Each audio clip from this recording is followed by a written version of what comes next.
की तरह जी करके दिखाइए। कोई घर में बहू है तो बहू बन के रहिए, कोई बेटी है तो बेटी बन के रहिए, क्योंकि सबको इस जीवन में संसार रूपी नाटकशाला में एक पात्र को हम अदा कर रहे हैं। अपना जीवन जो है, किसी को माँ का रोल मिला है तो माँ बन करके दिखाइएगा, असली माँ कैसी होती है। कोई पिता है तो पूर्ण पिता बन के दिखाइए, कोई पुत्र है तो पूर्ण पुत्र बन के दिखाइए। तो संसार रूपी रंगमंच पर अपना कुछ न कुछ ऐसा दिखा करके जाइए, हम सही में ये हैं। भगवान राम सही में पुत्र भी हुआ तो एक नंबर का, भाई भी हुआ तो एक नंबर का, पति भी हुआ तो एक नंबर का, जो भी हुआ जमाई भी हुआ तो एक नंबर का। कैसा कैसा हो, तो जितने तरह के रिश्ते थे सभी रिश्तों को उसने पूर्णतः निभाया। तो पूर्णतः अपने रिश्तों को, अपने जीवन को अगर धर्म से जोड़ करके निभाएंगे तो हर जगह आपको प्रतिष्ठा मिलेगी, हर जगह आप अपने जीवन को उच्चतम बढ़ते हुए देखेंगे। आपका जीवन उत्तरोत्तर आगे की ओर अग्रसर होता हुआ दिखाई देगा। तो हमारा जीवन आज जहां है यह कोई अच्छी जगह पर नहीं। शरीर में हम लोग 3 जगह नित्य प्रतिदिन भटकते हैं।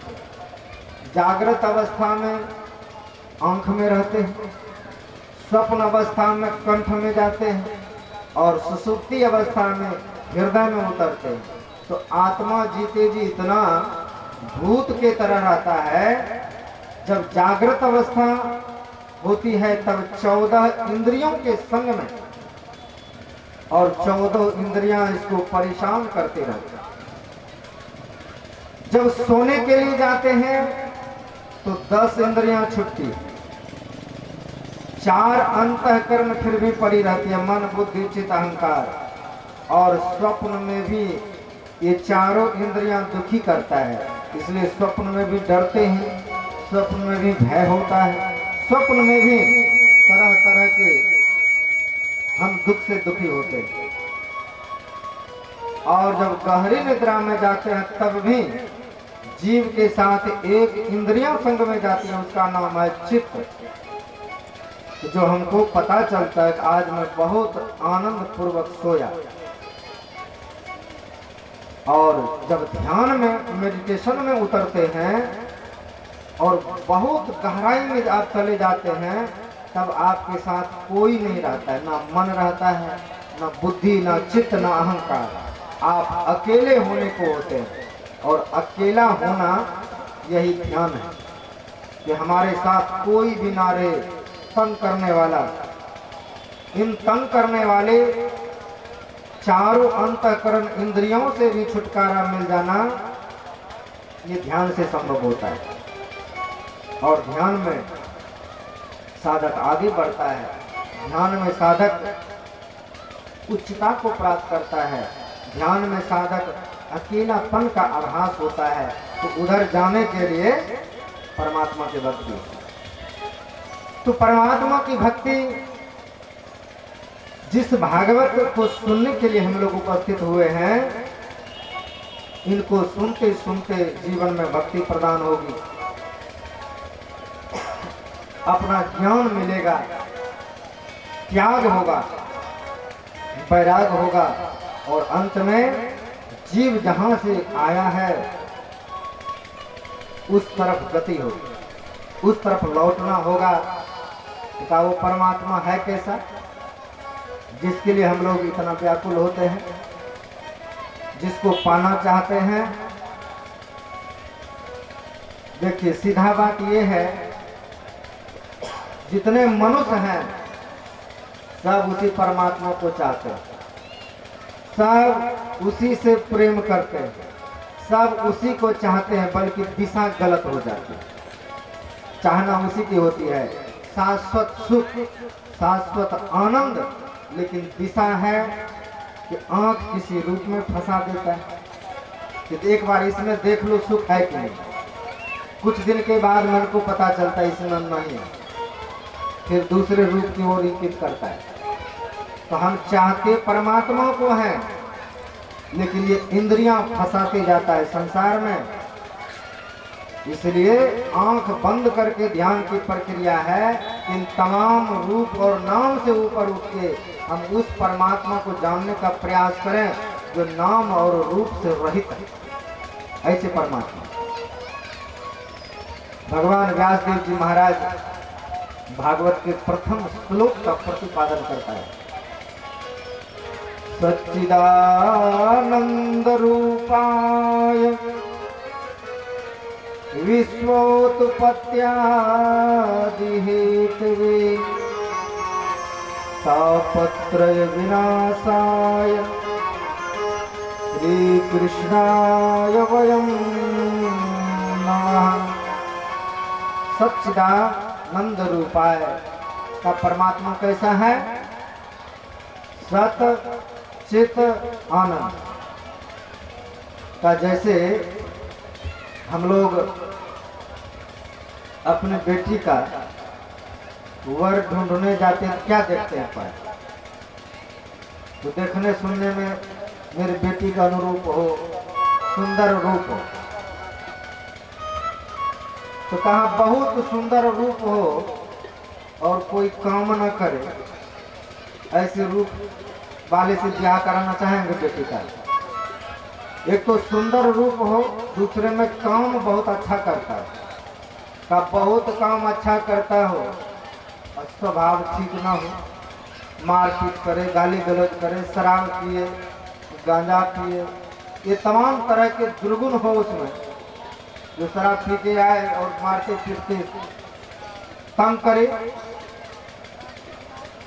का नहीं, स्वभाव भी बहुत। तो सत्य स्वरूप है, चित्त स्वरूप है, बहुत ज्ञानवान, बहुत ज्ञानी व्यक्ति हो और बहुत कर्कश भाषा बोलता हो जो सुनने में अच्छा ना लगे, का वो भी अच्छा नहीं।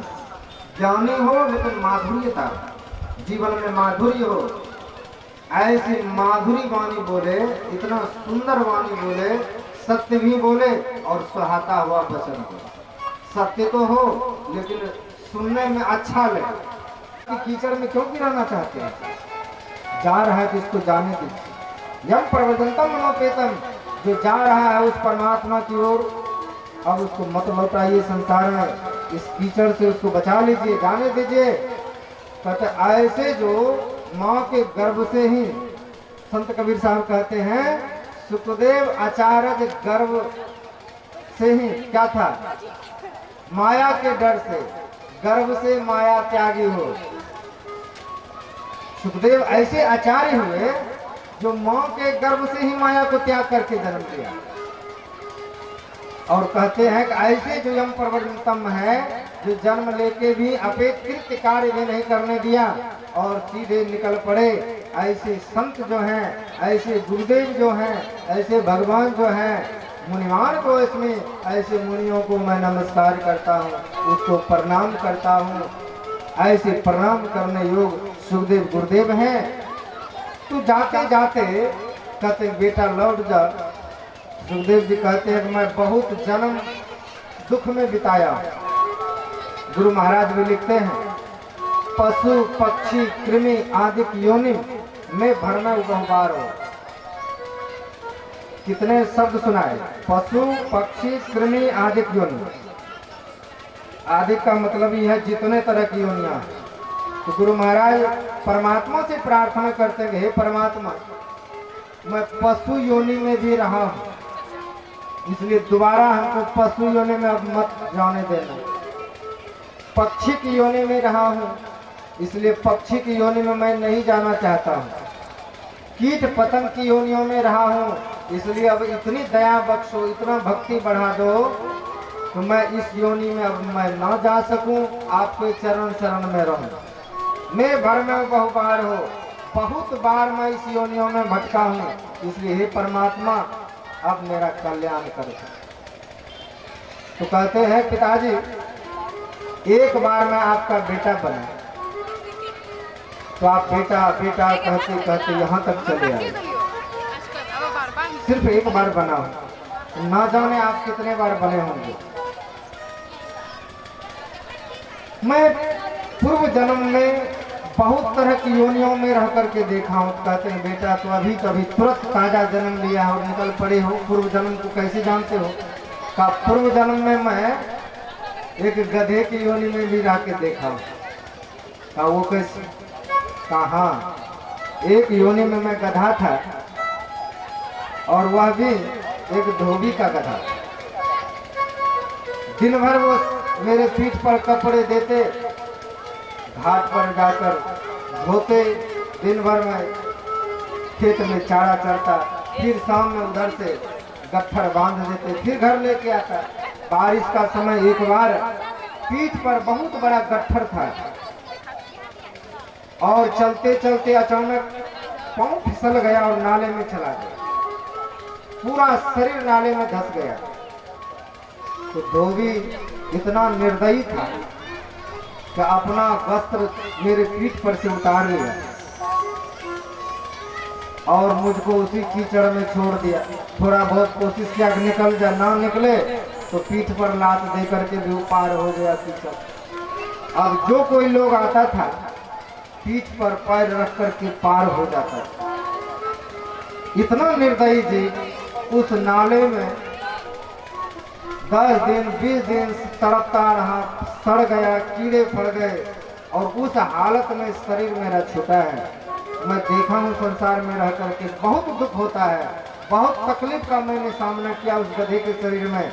इसलिए मैं यह जन्म व्यर्थ नहीं जाने दूंगा, इसलिए मैं भजन करूंगा, इसलिए हमको जाने दीजिए। और ऐसा कहते हुए सुखदेव जी वहां से निकल पड़ते हैं और व्यास देव जी महाराज रुदन करते हुए विरह से कातर होकर के अपना घर लौटे हैं।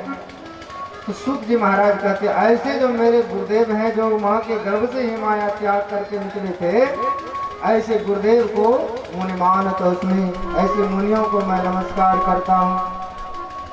प्रसंग आता है कि 88,000 शनकादिक जहाँ बैठे हुए थे धर्म कर्म करने के लिए, कि कोई ऐसे वक्ता आए जो हमको धर्म का उपदेश दे। कहते हैं उसी सभा के मध्य से जो सूत नाम के व्यक्ति हैं, जो उम्र से बहुत छोटे हैं, सब तरफ से छोटे दिखते हैं, लेकिन उसमें ज्ञान विशेष होने के कारण जो हजारों वर्ष के ऋषि थे उन सब ने आह्वान करके उसको व्यास गद्दी पर बैठाया और बिठा करके हाथ जोड़ करके प्रश्न करते हैं कि हे प्रभु, हे गुरुदेव, हमको उपदेश दीजिए, क्योंकि यह जीवन मरण धर्म है।